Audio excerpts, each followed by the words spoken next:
Hello and welcome दोस्तों, कैसे हो आप सभी। आज है 1 जुलाई और 1 जुलाई 2020 का करंट अफेयर लेकर आज मैं आपके सामने हूं। आइए शुरू करते हैं। निम्न में से किस राज्य ने किल कोरोना अभियान की शुरुआत करने की घोषणा की है?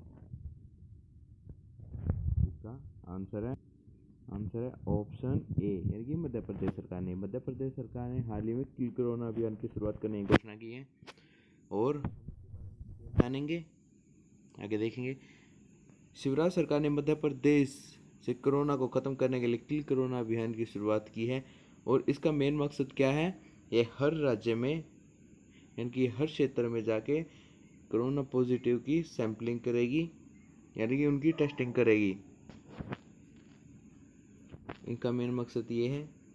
और कोरोना के लक्षण होने पर रैपिड किट से उसकी जांच भी की जा रही है। भोपाल से 50 से ज़्यादा इलाकों में यह अभियान चलाया जा चुका है, मतलब घर घर जाकर कोरोना की टेस्टिंग की जाएगी। कोविड-19 नेक्स्ट क्वेश्चन देखेंगे। यूरोपीय संघ ने हाल ही में कितने देशों के नागरिकों के आने जाने के लिए अपनी सीमाएं खोल दी है? इसका आंसर है ऑप्शन सी, यानी कि 14 देशों ने। यूरोपीय संघ ने 14 देशों के नागरिकों के लिए आने जाने की सीमाएं खोल दी हैं। यूरोप पर हाल ही में आर्थिक संकट की मार ज़्यादा पड़ी है, जिसके कारण हाल ही में उन्होंने 14 देशों के लिए आयात निर्यात और लोगों के आने जाने की सुविधाएं खोल दी है ताकि आर्थिक स्थिति को बढ़ाया जा सके, आर्थिक स्थिति को सुदृढ़ किया जा सके। और आपको बता दें कि एक अनुमान के जरिए 1.5 करोड़ से भी अधिक यूरोप अमेरिकी आते थे, यानी कि 1.5 करोड़ से भी अधिक अमेरिकी यूरोप में आते थे। और यूरोपीय संघ ने 27 सदस्य देशों में से इन 14 देशों को मंजूरी दे दी है। अगला क्वेश्चन देखेंगे। किस राज्य ने वन विभाग ने पिथौरागढ़ जिले में कुमाऊं के मुनस्यारी में भारत का पहला कवक पार्क विकसित किया है? इसका ऑप्शन है ऑप्शन डी, यानी कि उत्तराखंड। उत्तराखंड ने के वन विभाग ने पिथौरागढ़ जिले में मुनस्यारी ने भारत का पहला कवक पार्क विकसित किया है। लाइकेन हिमालय में यानी कि 5000 मीटर तक की ऊंचाई पर उगने वाली एक महत्वपूर्ण प्रजाति में से एक है। और इस परियोजना का उद्देश्य विभिन्न लाइकेन प्रजातियों के वितरण, इसके निवास, उनके रूपात्मक और शारीरिक पहलुओं सर्वेक्षण की समीक्षा और प्रजातियों का स्थानापन्न, मानव जाति और जलवायु कारक सहित उनके रहने के स्थान पर होने वाले वर्तमान खतरों का अध्ययन करना है। इसका मेन काम क्या है? इस परियोजना का प्रमुख उद्देश्य यही है, लाइकेन प्रजातियों के वितरण, उनके निवास, उनके रूपात्मक और शारीरिक पहलुओं सर्वेक्षण और समीक्षा, प्रजातियों का स्थानापन्न, मानव जाति और जलवायु कारकों सहित उनके रहने के स्थान पर होने वाले वर्तमान खतरों का अध्ययन करना है। अगला क्वेश्चन देखेंगे। नेशनल डॉक्टर डे कब मनाया जाता है? इसका ऑप्शन डी, यानी कि 1 जुलाई को। 1 जुलाई को राष्ट्रीय चिकित्सा दिवस मनाया जाता है। और इस दिन को यह 1 जुलाई को ही क्यों मनाया जाता है? डॉक्टर समाज में बहुत महत्वपूर्ण भूमिका निभाता है यह प्रमुख दिन। इस समय कोरोना महामारी के बचाव के लिए डॉक्टर अपनी जान की बाजी लगाकर लोगों की रक्षा कर रहे हैं और उनका इलाज कर रहे हैं। भारत में 1991 में इस दिन को मनाने की शुरुआत की गई थी और 1 जुलाई को भारत में राष्ट्रीय चिकित्सा दिवस मनाया जाता है। ये कब से शुरू हुआ था? 1991 से। इसका प्रमुख उद्देश्य क्या है? डॉक्टरों को उनके अमूल्य योगदान के लिए सम्मान देना। जो खत्म सम्मान देना इसका प्रमुख उद्देश्य है। 1991 से इसकी शुरुआत की गई थी। केंद्र सरकार ने हाल ही में किसको अगले 3 साल के लिए फिर से सॉलिसिटर जनरल नियुक्त कर दिया है? आप सभी को इसका आंसर पता होगा। यह हाल ही में बहुत ही चर्चा में रहे हैं। तुषार मेहता को हाल ही में 3 साल के लिए नियुक्त कर देना, यानी उनको उनकी रिटायरमेंट की जाएगी, लेकिन उनका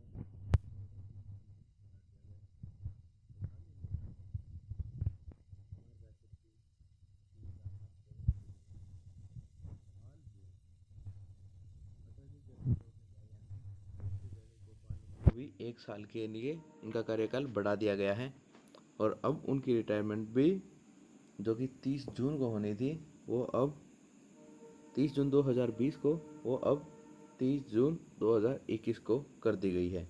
यानी कि अब 1 साल के लिए और कार्यभार संभालेंगे। 1 जुलाई 2020 को तुषार मेहता का कार्यकाल समाप्त होना, लेकिन उसको 3 साल के लिए उनके आदेश पर आगे कर दिया गया है। किसके आदेश पर? राष्ट्रपति रामनाथ कोविंद जी के आदेश पर। आगे देखेंगे।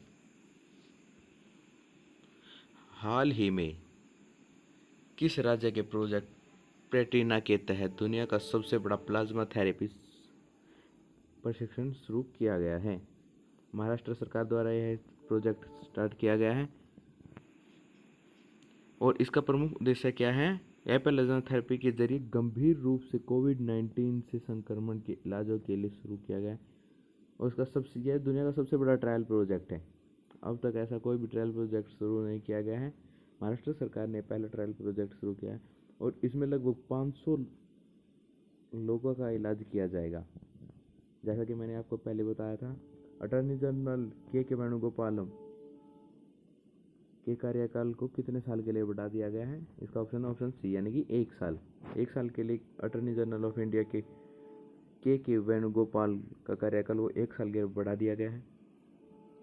जिसका कार्यकाल 30 जून को खत्म होना था, लेकिन 1 जून से अटॉर्नी जनरल के वेणुगोपाल को 1 साल का कार्यकाल और मिला है।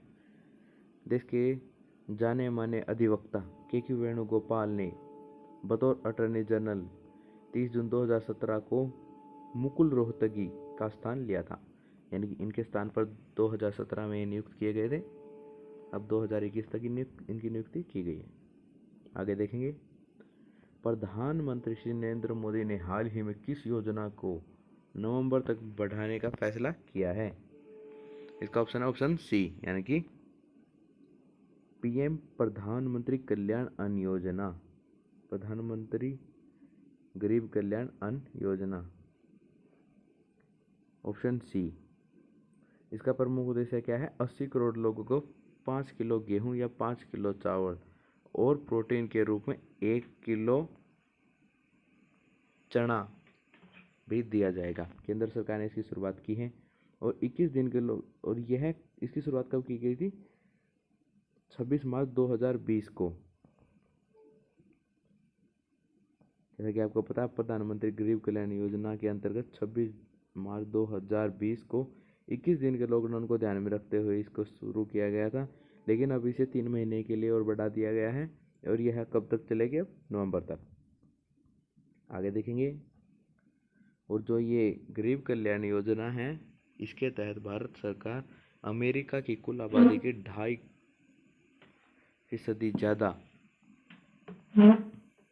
लोगों को मुफ्त में भोजन प्रोवाइड करवा रही है। आगे देखेंगे।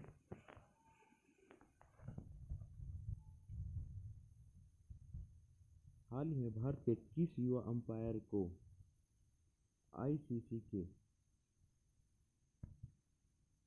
एटल पैनल में शामिल किया गया है? इसका आंसर है ऑप्शन सी, यानी कि नितिन मेनन।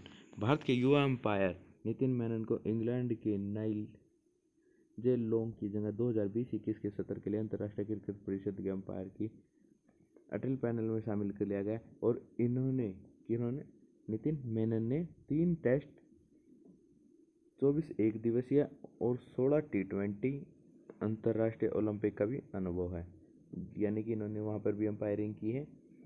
16 T20 मैचेज में, 24 एक दिवसीय मैचेज और 3 टेस्ट मैचेज में अंपायरिंग की है। यानी कि जाने माने अंपायर हैं भारत के और अब इनको आगे दे दिया क्या। फिच रेटिंग्स ने 2021 और 2022 के विकास दर के अनुमान को 9.5% से घटाकर कितने प्रतिशत कर दिया है? कितने प्रतिशत कर दिया है? 8.5, यानी कि 0.5% की कमी की गई है। और पिछले महीने इसमें 9.5% का रहने का अनुमान लगाया गया था, लेकिन वित्त वर्ष 2019-20 के दौरान अर्थव्यवस्था 5% ने अपने पिछले अनुमान में कोई बदलाव नहीं किया। अब भारतीय अर्थव्यवस्था की 2019 और 20 में अनुमानित वृद्धि 4.2% रही। तो इसको घटा दिया गया है। ये हमारा आज का लास्ट क्वेश्चन था। आई होप आपको सभी को पसंद आया होगा।